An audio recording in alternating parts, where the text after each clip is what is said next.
IPEGA PG9156. В очередной раз выбираю геймпад для своего Smart TV бокса за очень малые деньги. Откуда это взялось, зачем это, для чего этот геймпад и стоит ли его покупать, мы разберем в сегодняшнем обзоре на канале Технозон. Поехали!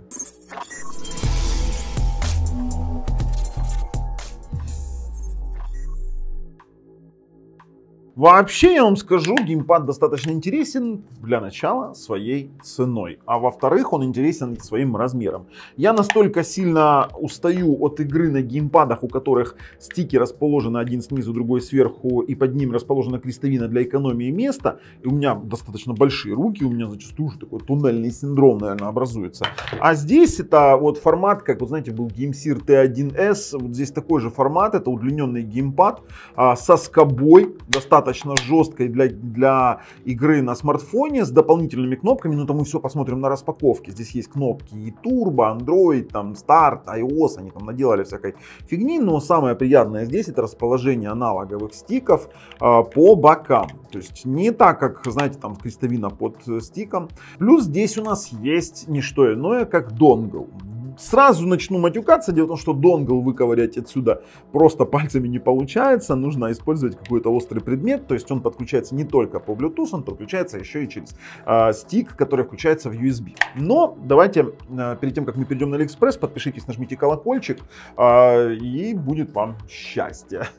Ну и, конечно же, ссылки на обзоры на другие геймпады, более интересные, более крутые, размещены в описании под видео. Мы на AliExpress. Стоит этот геймпад $23 для моей страны. Почему делаю акцент для моей страны? Потому что для каждой страны он стоит по-разному. Ссылку я разместил в описании под видео, можете перейти и посмотреть. Например, для Пуэрто-Рико он вообще $16 стоит. Не верите? Давайте я вам сейчас покажу. Смотрите, если я выберу сейчас Пуэрто-Рико и нажму сохранить, то AliExpress мне выдаст цену даже $14.38. Но вы должны понимать, что для Пуэрто-Рико там есть свои определенные моменты доставки. Но не суть дела. Давайте рассмотрим, что они здесь заявляются.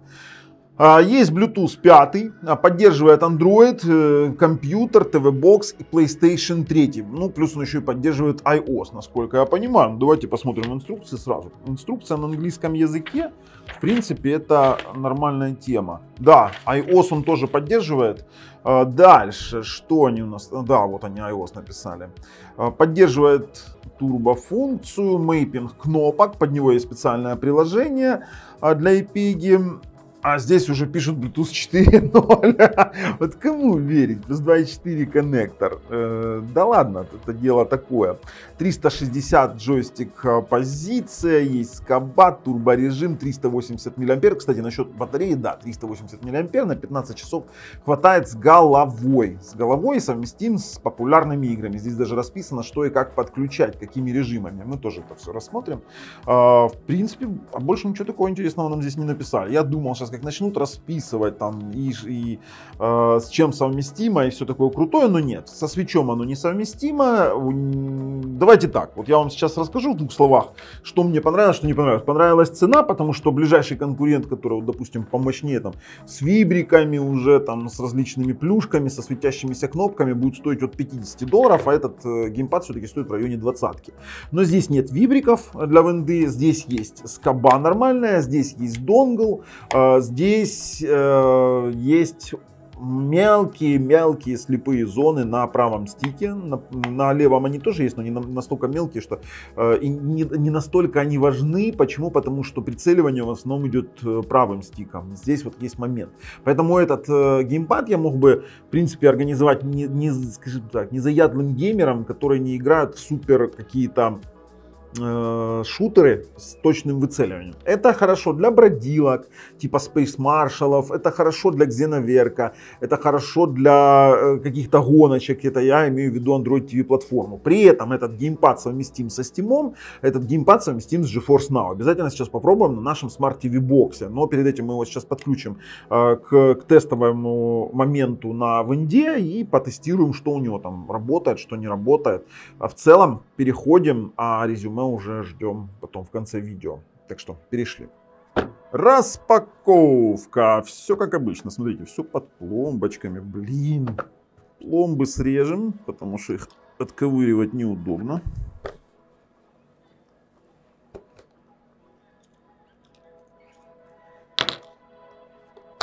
Открываем. И что мы видим? Дешевый блистер, как обычно, у Ipega. Так, сам по себе геймпад. Ipega Batman. Слушайте, его выковырять отсюда, это целый квест. Есть на micro-USB зарядка. Уже пора бы отказываться, ребятки, от micro-USB. Даже есть какое-то у нас, наверное, приложение. Ладно, сейчас посмотрим. Слушайте, сам по себе геймпад, он очень напоминает, знаете что? Он напоминает GameSear T1S по ширине. Он широкий. Ну, снимаем вот эти штуки. Он широкий. Материал полностью пластиковый. Пластик под резину, рифленый, ну, под жесткую такой, знаете. Внутри мы сразу видим донгл. Как его доставать? Это тоже еще квест. Ipega, что-то вы чудите.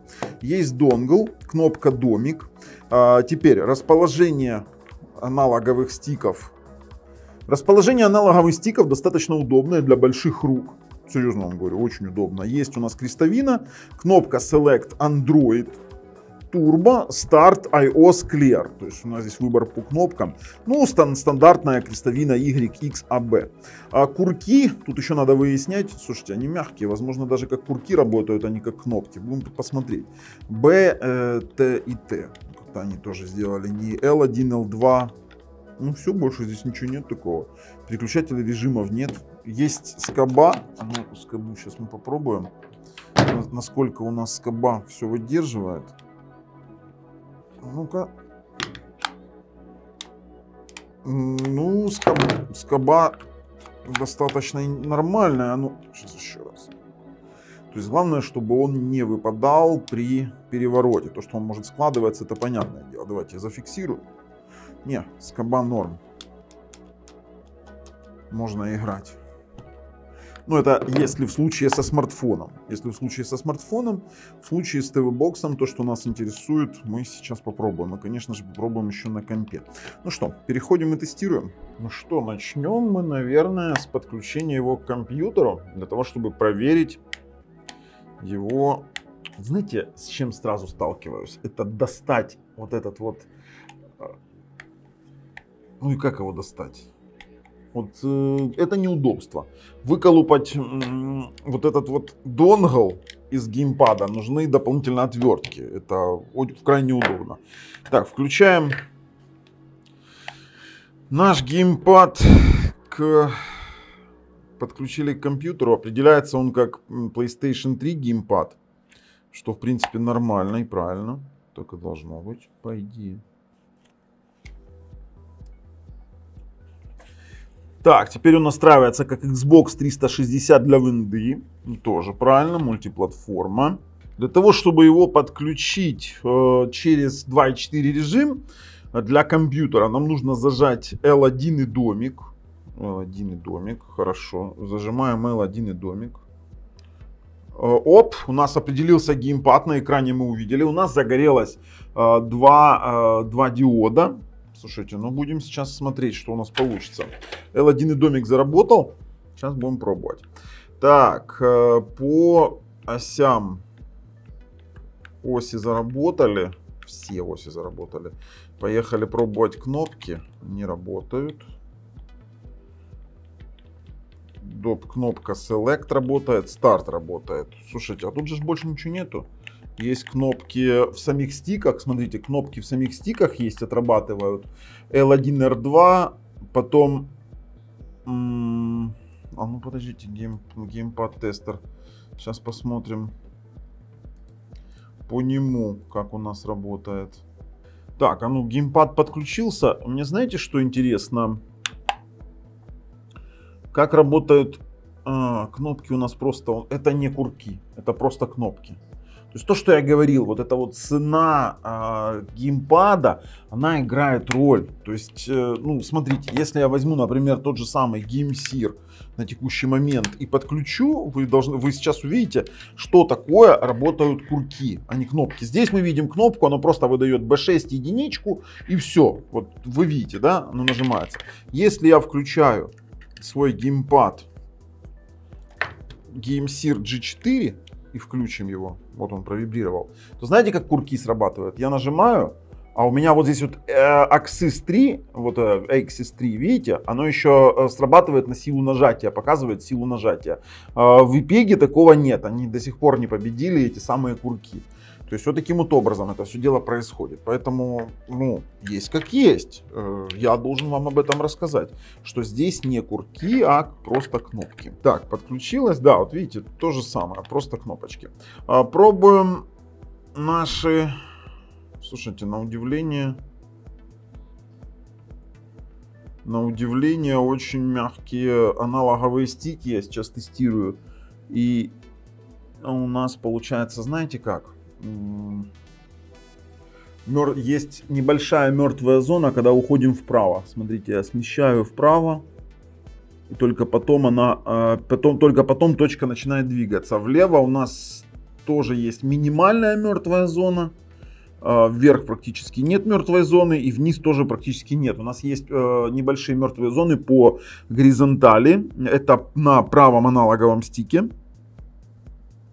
На левом, кстати, все намного лучше. Есть какая-то там вообще на полградуса. Смотрите. То есть я ухожу. Ну, есть, но она очень-очень маленькая. Очень-очень маленькая. Так, тест вибрации. А что, вибрации нету, да? Какая прелесть. Ладно. Кнопки, опять же, все работают. Потестили. Все нормально. Теперь проверяем покрытие по кругу. Видите, какая у нас штука. И на этом стике то же самое. В обратную сторону. Да, у нас здесь есть, вот видите, не доводит у нас немножечко. Ну, только если там есть у нас, конечно. Ну, что мы хотели от мега бюджетного геймпада? Ну, в принципе, ничего. На винде он работает. Мы это уже видим, мы его подключили. Давайте переноситься на Android, где, в принципе, для чего мы и тестируем его. И там уже будем тестировать совместимость с GeForce Now. Это нам позволит сразу определить совместимость со Steam и совместимость с Android TV платформой. Так что перешли. Мы на нашем Android TV. Я использую Yugos AM6+. Я подключаю сейчас донгл. И через 2.4, для того, чтобы он заработал у нас через донгл, мы должны... Да ничего не должны. В принципе, он должен и так работать. А он и так заработал. Как в режиме Xbox 360. Кстати, Xbox 360 абсолютно совместим с контроллерами вернее, абсолютно совместим с Android TV платформой. Поехали. Проверим на чем-нибудь там, где нужно выцеливать. Почему? Потому что вы видели, да, у него сыпят ошибки, если вводить по кругу, и здесь это будет, знаете, как это будет выражаться в ошибках прицеливания. Ну что, стартанем. Xenoverk, очень интересная игра по прицеливанию, потому что здесь, видите, здесь именно круговое прицеливание важно. И здесь у нас, я сразу могу сказать, смотрите, я пытаюсь выцеливать, вот этот момент там, где сыпались ошибки, у нас есть мертвая зона по круговому прицеливанию. То есть я вам скажу, ну, слишком мегабюджетный геймпад, хотя, в принципе, поиграть можно будет. Давайте попробуем сейчас. Ох, я на какой-то такой интересной карте. Ну, поехали. Оу, друзья, вы так не торопитесь, пожалуйста. А то вы слишком очень любите, когда вас... Ну, вы знаете, ошибки есть. Сказать, что там мега какие-то проблемные прицеливания будут, я не скажу. Но это не комфортная игра. Это не слишком комфортная игра. То есть в более дорогих геймпадах играть намного комфортнее. Хотя и к этому привыкнуть тоже можно будет. Абсолютно нормально. Так, здравствуйте. Ну, есть что есть. По левому аналоговому стику вопросов нет. По правому прицеливание в правый верхний угол, если целиться, то у нас есть какие-то моменты. Блин, жалко, что здесь не триггеры, потому что на триггерах можно будет играть разные игры. Слушайте, нормально. Нормально играть можно. Играть можно, если бюджетно чисто погонять вот такие вот игрушки, то, ну, там, где триггеры не важны, то, в принципе, это нормальная тема. Давай, давай, давай, давай, давай, гаси. Кто не играл в Xenoverse, очень сильно советую. Я, ну, как вы видите, на уровень моего оружия, да, если обратить внимание на уровень моего оружия, то, в принципе, вы понимаете, что я за этой игрой провел очень много времени. То есть нормальная такая тема. Кто не играл, очень сильно советую. Знаете, такая расслабушная аркада. Задание выполнено. Давай, давай, давай, давай загасим. И можем, в принципе, выходить следующую пробовать. Вообще меня интересует режим мыши. Есть ли он вообще такой, если честно. Wired Mob, Mapping для Android Direct Play. Кстати, можно использовать приложение Shooting Plus V3 для того, чтобы делать ремаппинг. Ну, например, играть в PUBG. Слушайте, а я не вижу, здесь нет упоминания про мышь вообще в инструкции. Никакого. Bluetooth, турбо, зарядка. Да, нету, к сожалению. К сожалению. Ну да ладно. Не сильно большая проблема. Сейчас мы... Давайте следующее попробуем игру какую-нибудь. Потом переключим в Bluetooth мод. На самом деле он совместим. То есть те игры, которые я загружаю в маркете конкретно для Android TV, он спокойно воспринимает. То, что у нас будет работать через ремаппер или через геймпад Panda Pro, тоже сомнений нет. Плохо, что нет режима мыши. Это тоже такие мелочи. Я вам скажу, дешевенький. С учетом его цены, конечно. Ну, попробуем сразу в бой ринуться. Там будет уже понятно, как можно целиться, нормально или нет.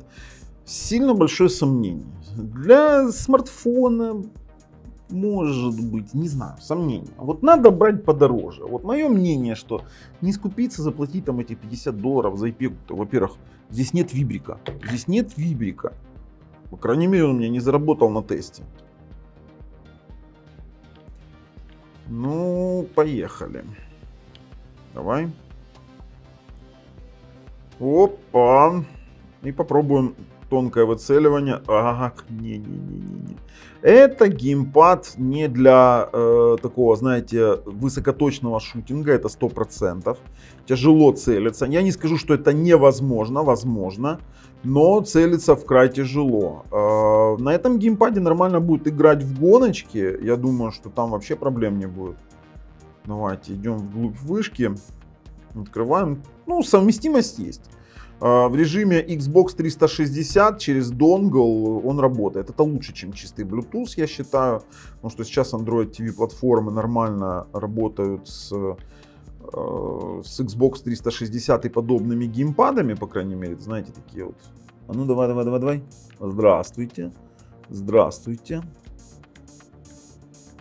В принципе, детям во что-то мелкое поиграть. Так, восстановить питание лифта. Сейчас захватим. Здесь посмотрим, что у нас там есть. Так. Не-не-не, это мы выкидывать не будем. Берем элемент питания.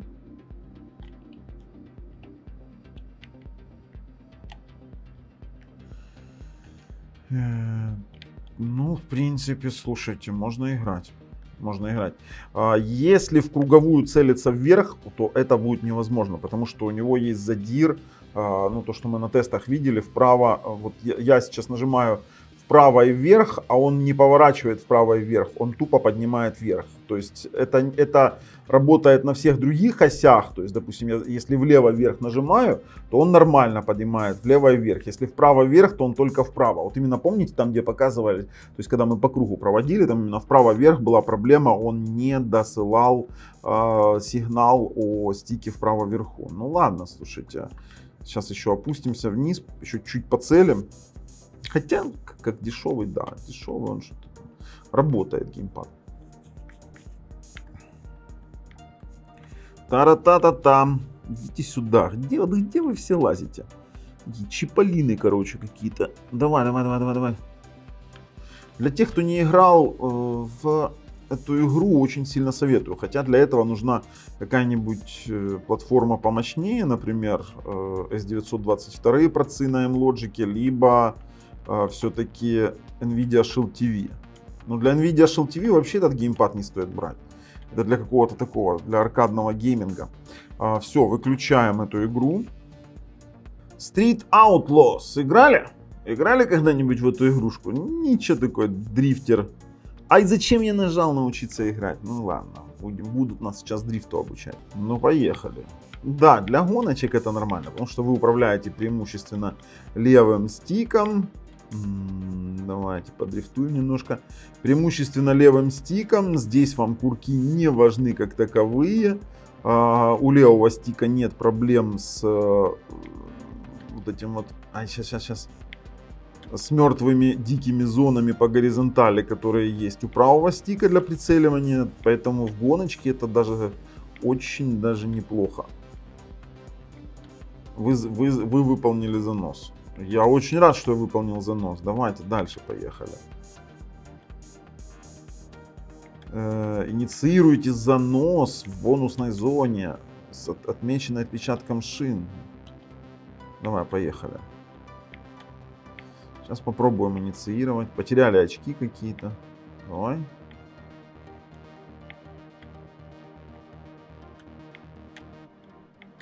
Как его, блин, вести? Сошел с трассы. За это тоже наказывают, да? Ай-яй-яй. Вы выполнили занос в бонусной зоне. Я лучший. Я просто лучший. Да, для гоночек это очень даже неплохо будет. Ну, очень не хватает вибра. Да, но, в принципе, на компе вибра будет. Ну, здесь, не в этом геймпаде. Пробуем на совместимость с GeForce Now. О, Ларочка Крофт загрузилась.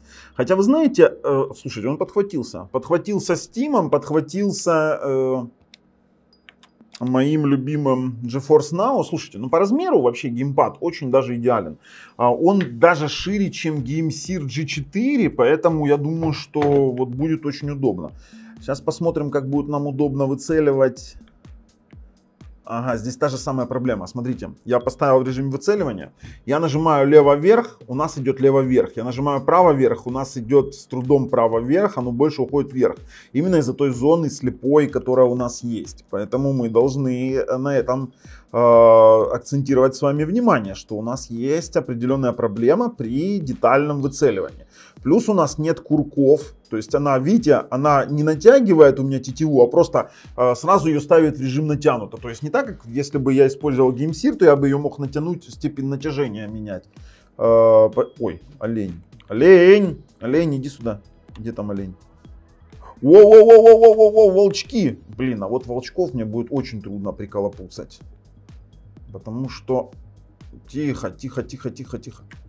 Да уйдите вы в три чертям собачьим. Волчачьим. Так, одного есть. А что, у меня нету больше стрел? Ай-яй-яй. А все? Мне капец? Ну, то, что оно с GeForce Now работает, ладно, это плюс. Где тут стрелы? Есть стрелы где-то. Давай стрелы быстро. Поднимаем стрелы. Где еще один волчок? Волчок!